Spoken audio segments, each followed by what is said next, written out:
Welcome to Pastor's Time with the Children.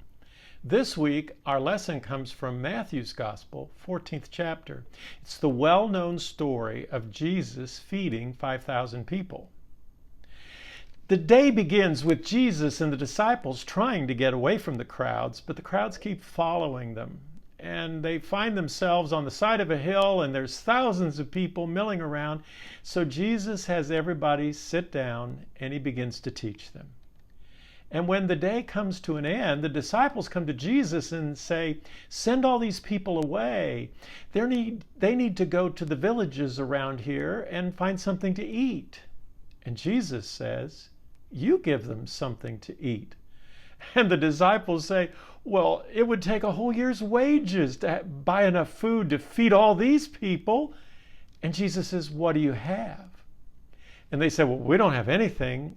And one of the disciples said, a little boy here brought his lunch. He has a basket, and he has 5 loaves of bread, and he has 2 fishes. That doesn't sound like a very good lunch, does it? Hard bread and dried fish. But Jesus said, give it to me. And so they did. The little boy gave Jesus his lunch, and Jesus gave thanks for it to our Heavenly Father. And then he began to break it. And as Jesus broke the bread and handed it out to his disciples, it just kept growing. And then he started breaking the fish and handing them out. And as Jesus handed out the fish, it just kept growing until everybody was fed.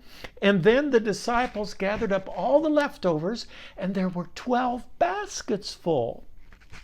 And Jesus had fed 5,000 men, not even counting the women and children.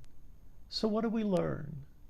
Well, first, no matter how little we have, when we give it to Jesus, he can make it enough. And that's what it says at the end. Everybody had their fill. What Jesus gives us will be enough to fill us. We give thanks to Jesus for his abundant mercy.